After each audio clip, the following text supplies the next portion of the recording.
Reims, on a la chance d'avoir une infirmière qui a un temps plein d'éducation thérapeutique et qui travaille en parallèle des consultations d'allergologie, donc qui voit les familles après la consultation et qui permet de revoir à la fois les conseils d'éviction et les indications et la manipulation de la trousse d'urgence. Parfois, elle va travailler sur des objectifs plus spécifiques comme la restauration scolaire pour pouvoir permettre à ses enfants de manger à la cantine. Et parfois, elle va travailler sur la mise en place d'une induction de tolérance parce que souvent, les enfants ont un peu peur. On leur a toujours dit de ne pas prendre d'arachide et un beau jour, on va leur dire tu peux y aller, prends-en un petit peu. Et souvent, ils ne comprennent pas. Donc tout ça, elle va le travailler. Ça fait partie de l'éducation thérapeutique en individuel. Et en collectif, c'est des ateliers où ça a l'intérêt pour les enfants et les familles de partager le vécu, de se retrouver à plusieurs et d'échanger leurs expériences. Et puis ça leur permet de diminuer un peu ce sentiment de solitude qu'ils ont parfois, parce que les allergies alimentaires, il y en a, mais il n'y en a parfois pas dans l'école ou pas dans la classe. Et du coup, l'enfant, il est un peu stigmatisé, il participe moins au goûter d'anniversaire. Donc ça, on essaye aussi de travailler ça avec les enfants et les familles. Au niveau des ateliers collectifs, donc il y a des ateliers en fonction de l'âge des enfants. Il y a des compétences à acquérir en fonction aussi de l'âge des enfants. Mais il y a quand même les objectifs de sécurité qui sont au nombre de 5, qu'il faut toujours travailler soit avec l'enfant et ou avec ses parents, dépendant de son âge. Donc le premier objectif, c'est respecter l'éviction en toutes circonstances. Donc pour un parent, ça veut dire lire les étiquettes tout le temps, pour ne pas avoir d'accident allergique. Et pour l'enfant, un enfant d'âge maternel, il doit savoir dire non. Si il ne sait pas la composition, si on ne lui a pas donné la composition, il doit être capable de dire non, j'en mangerai pas, puisqu'il y a un risque allergique. Ça, c'est la première compétence. La deuxième compétence, c'est de reconnaître les réactions allergiques et leur gravité potentielle. C'est le travail qu'on fait en atelier individuel et collectif. Alors en collectif, on fait ça sous forme de métaplan, on discute avec les parents, mais on le fait aussi avec les enfants. On essaie de revoir tous les signes allergiques. Parfois, avec les enfants, ils font des dessins de leur allergie. On a des fois des dessins avec des rougeurs, les enfants qui dessinent des gros boutons rouges pour montrer qu'ils risquent de faire cette réaction-là. Ensuite, quel médicament on va utiliser, c'est la troisième compétence, en fonction des symptômes.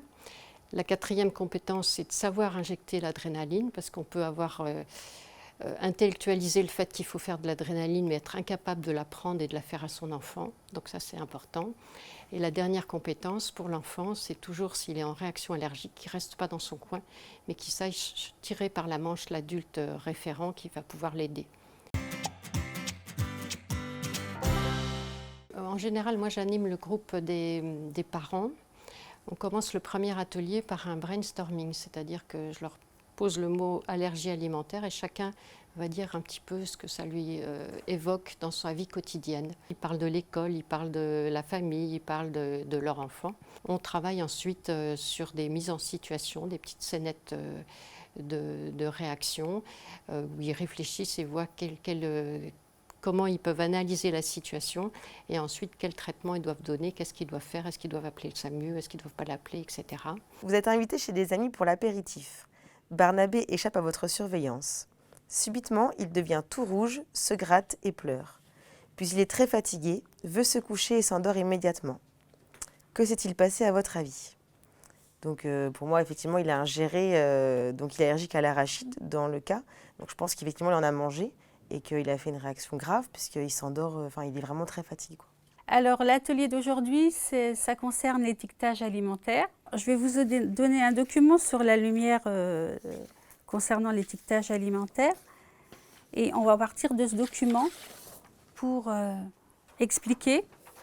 Alors, vous avez dû remarquer, l'étiquetage, il est prévu pour tous les aliments qui sont conditionnés hermétiquement, mais aussi pour tous les aliments qu'on trouve chez les restaurateurs, tous les aliments qu'on trouve dans les métiers de bouche, les charcutiers, les traiteurs, les bouchers, les pâtissiers. Donc je vous propose de faire un atelier sur les signes de gravité ou de non-gravité de la réaction allergique alimentaire. Donc vous avez chacun 2 papiers, un rouge, un rose pour mettre ce que vous pensez être grave et un vert pour ce qui n'est pas grave ou qui vous paraît moins grave. Et je vais tout récupérer et on va discuter ensemble de voir quels sont les symptômes graves et comment on peut les analyser. Donc il n'y a pas de mauvaise ou de bonne réponse. Ensuite, dans les réactions graves, j'ai 2 œdèmes de Coink. Qu'est-ce que ça veut dire, œdème de Coink? Un gonflement de la gorge, Oui. des voies respiratoires qui peuvent être obstruées. D'accord, et ça peut arriver après une prise alimentaire? Oui. Oui. J'ai encore urticaire. Choc anaphylactique. Je suis venue dans les ateliers thérapeutiques en premier lieu parce que c'est le seul contact que j'ai eu et la seule opportunité qui m'a permis de rencontrer des personnes et surtout d'avoir de l'information fiable pour éviter de faire des recherches tout simplement sur Internet. Voilà. Ces rencontres et ces réunions ont été très intéressantes pour différents sujets, notamment déjà le fait de se sentir moins seul, parce que c'est vrai que Jules est le seul enfant allergique dans sa classe, et nous-mêmes dans notre entourage, on n'a pas du tout d'amis d'amis ou membres de la famille qui ont des allergies, donc on ne pouvait pas en parler, donc c'est vrai que ça c'est vraiment un point essentiel. Et puis il y a autre chose, c'est aussi une recherche d'informations, et comme je le disais tout à l'heure, la fiabilité de l'information, parce qu'on lit beaucoup de choses, on nous dit beaucoup de choses, et là on est sûr que on est à la source pour avoir des éléments qui nous rassurent, parce qu'on a besoin d'être rassurés en tant que parents. Au niveau des enfants, ça dépend de l'âge des enfants. Pour les petits d'âge maternel, souvent on fait un petit atelier d'épicerie. Il y a aussi au départ de la séance des petits jeux pour qu'ils se connaissent et puis pour qu'ils disent qu'est-ce qu'ils ont comme allergie, donc pour qu'ils puissent échanger. Donc on peut leur montrer des petits pots avec les différentes cacahuètes, fruits à coque, légumineuses. On peut travailler sur les étiquettes quand ils sont un peu plus grands, la lecture des étiquettes. On a des jeux de cette famille sur les aliments. Enfin, il y a beaucoup de jeux qui ont été développés sur le plan éducatif. Chez les grands, on travaille plus, on a parfois des groupes d'ados ou des groupes de primaires. Pour les ados, souvent on travaille aussi beaucoup avec le brainstorming pour pouvoir les faire parler et parler de leurs préoccupations allergiques. Et puis on les met en situation aussi, que ce soit les ados ou les enfants d'âge primaire. On ne le fait pas trop avec les maternelles. Est-ce que vous savez me dire quand est-ce qu'on utilise le sirop et les gouttes ou les comprimés? Quand on gonfle, on utilise le sirop et les petits comprimés. Et comme on a du mal à respirer, on prend la trompette. Quand on a du mal à respirer, on prend la trompette. Et bien, la piqûre alors. On va faire la piqûre avec la ventoline. Et si je gonfle, si j'ai mon œil qui gonfle, si j'ai mon nez qui coule, si j'ai juste un petit peu mal au ventre, qu'est-ce que je vais faire? Ça lui a apporté que du positif, parce que déjà, je pense que moi, je ne parlais pas, par exemple, des gestes à faire en cas d'allergie. C'est-à-dire, je le préservais beaucoup, parce que j'estimais que c'était mon rôle de garder ça pour moi et de ne pas parler de tout ça. Et ça a été abordé de manière, je pense, très légère, parce qu'il y a eu une première réunion qui s'est passée et il avait envie de retourner à la deuxième. Donc, je pense que c'est très positif. On s'aide du classeur du GRETA, qui est un groupe de réflexion en éducation thérapeutique en allergie alimentaire dont je fais partie. On est plusieurs médecins à avoir travaillé sur l'éducation thérapeutique en allergie alimentaire.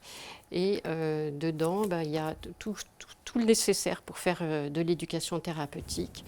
On a le diagnostic éducatif, la démarche éducative, les compétences à acquérir par l'enfant et sa famille, avec des objectifs pédagogiques en fonction de l'âge.